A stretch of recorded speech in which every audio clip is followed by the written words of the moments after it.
Tycoons of social media have to stop pretending that they're friendly nerd gods building a better world and admit they're just tobacco farmers in t-shirts, selling an addictive product to children.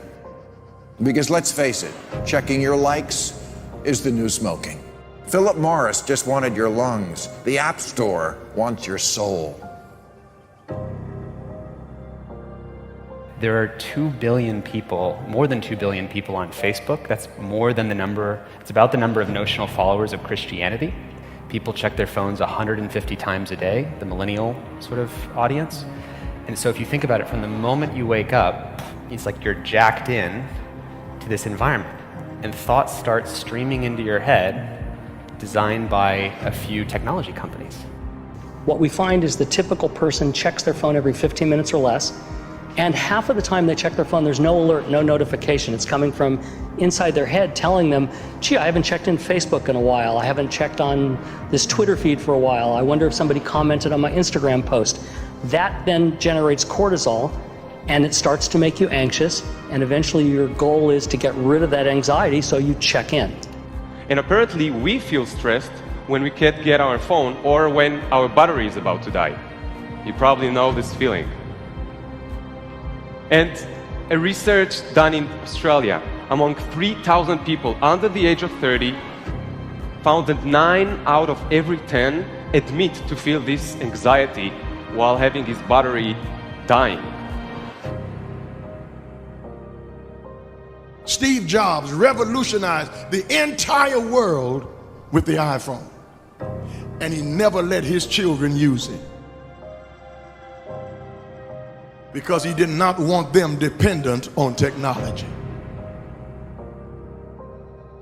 Right now, an infant is getting their first laptop that's soft and squishy and makes noise. Right now, a child is being born online and being favorited and retweeted. The hypergenerational segregation of our time is bizarre, unhealthy, and historically unprecedented. You've never seen the like of people sitting at a table in a restaurant not talking to each other because they're texting and using their Facebook and Instagram and Twitter, and they are at the table and don't even know each other, in the house and can't even talk to each other. And the pressure that's on us to be like everybody else is so great that everybody tries to live like they're in a reality show. As a culture, we don't have enough in common anymore. And that's because the internet, which was supposed to unite the world, has become too adept at serving us personalized content. Do you know what I saw on Yahoo's front page this morning? No, you don't, because mine isn't the same as yours. People get news feeds now that just spit back customized stories based on what we've clicked on in the past. We are great consumers, but poor producers. We will buy what we can't afford with money that we don't have to impress people we don't even know, trying to be like everybody else. Get off of Facebook and put your face in a book. Right now, a teenager is photoshopping their selfie because as a society, we're telling them they're not good enough.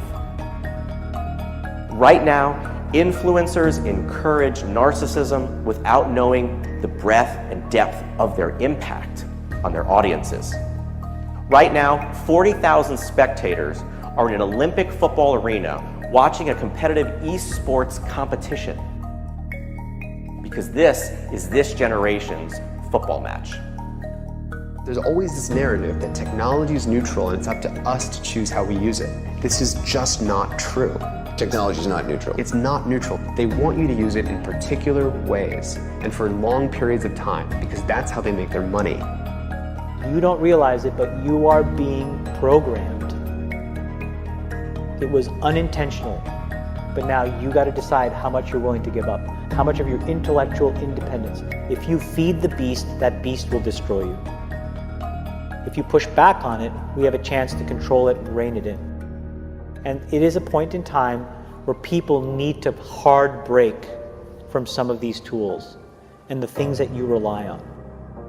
The short-term dopamine-driven feedback loops that we have created are destroying how society works.